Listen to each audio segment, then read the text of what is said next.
चलिए आए भैया, हम भोजपुरी का एक शशि लाल यादव। अरे आप सबके एहतराम करता है, हम भोजपुरी का एक शशि लाल यादव आप सभी तमाम भोजपुरी दर्शकगण लोग के चरण छू के प्रणाम करता है। अरे दिल्ली रहिया मुंबई चाहे रहिया मंसूरी में, दिल्ली रहिया मुंबई एक करे चाहे रहिया मंसूरी में, अब पढ़िया लिखिया कोनो भाषा लेकिन बात कही भोजपुरी में। साथे साथे बा भाई ऐसा ऐसा हिजड़ा लोग खातिर। अरे दिल्ली रहिया मुंबई चाहे रहिया मंसूरी में, ये देश मुठका भाई हो। अरे दिल्ली रहिया मुंबई चाहे रहिया मंसूरी में, आजकल के मर्दन के मन बसेला अपना मौगी के लहठी और चूड़ी में तनी ठोकवलो भाई। ज्यादा कुछ कह के ना तनी एगो मुखरा हो जाए काहे रिकॉर्डिंग करे था। चलिए अब सेट सॉन्ग के जुदाई गीत के माहौल बताओगे ओके टाइम 3 बजे।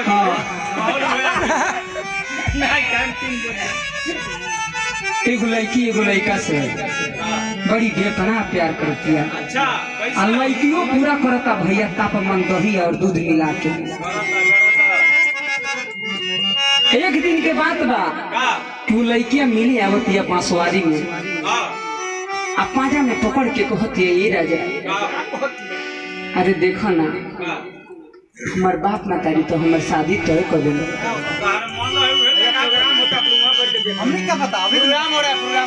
हमार बाप ना तारी तो शादी तय कर दे लगा। ना ना हमार मन तो ना रहे, हमार तो मन रहे कि तोहरे से बियाह करे, लेकिन का करी ना ना ना ऊपर से नहीं न बतियाते हमार राजा। राजा मत कह, करेज हिलेला तो हमरो फूफी पीटे कती है मन करता राजा। कहती है लड़किया किए राजा अरे हमार शादी के डेट फिक्स हो गई बा 29/9/2018 के। 29/9/2047 लड़कियों कहता अरे चा बेवफा, अरे हम न जानत रही कि तू इतना अरे हर जाई निकलू, तुम्हारा याद नहीं आवत कि हम उजिया का रहरिया में कितना मिलत रहनी से। आज तू हमारा से सुनर दूसर पति मिला था हमरा के भूल के तू ओकरा भी रह जाता। अच्छा मत चले बनात में कब के रात में चलाई है। अरे भैया चुप आ कहतिया कि जाए तो माफ कर दो कि हम अपन बियाह कर ली है। ऐसा मत कह हमरा लइको का साला वाला भुला गइल ते हाय तोहरे में आधे हाथ में हाथ धर के वाला के का भइल तोरे चलते खूंटी पर हम गिर गनी तो हमर का हो गल गोबर बिक देले रहनी। अते हमरा के भूल जातारी तोरा देवरे हट जाए तू जहां रहिए खुश रहिए। तारा पहले हाथ तारा ना रहते हम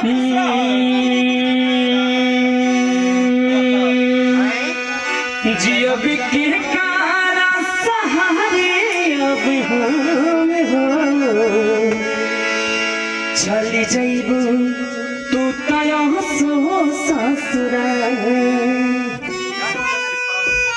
जियब के कारा सहारे अब हम हो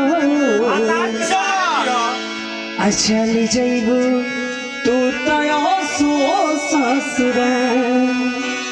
अरे जा तारी तो जोरे तुम्हारे शादी भइल ठीक कुछ लागत नहीं खेली। तुम्हारे शादी भइल ठीक कुछ लागत नहीं खेली के जान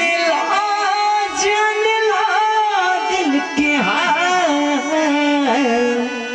आज अभी के कारा सहारे अब चल जाइबू तू तो सो ससुरा। यही पर छोटे वो हमार शायर बा। अरे आरजू झूठ है कहानी है आरजू का पर खाना नहीं।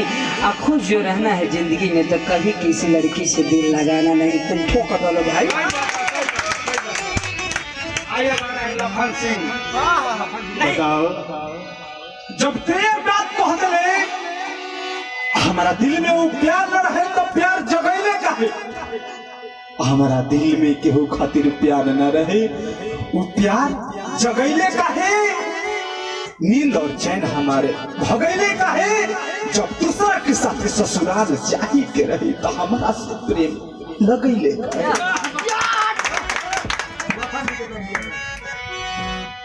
आइए आप लोगों ने खड़ा होइए। थैंक यू भैया, बहुत अच्छा गाने आपने, बहुत अच्छा लगा। इंग्लिश मीडियम चल रहा है। सर्वप्रथम वो जगत जननी जगदम्बा के सादर प्रणाम करते हुए आप सबके प्रणाम करते हैं हम लखन चौहान।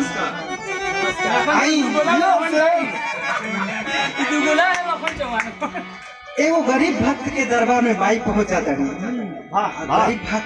गरीब भक्त का कहता है दोनों भाव में मजा को नहीं।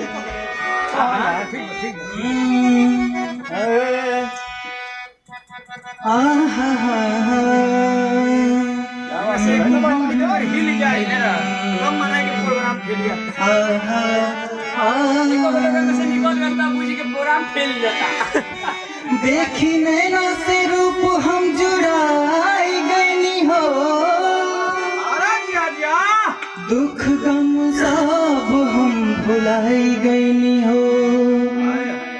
अपन चरा के छाँव में ही रखी है माई,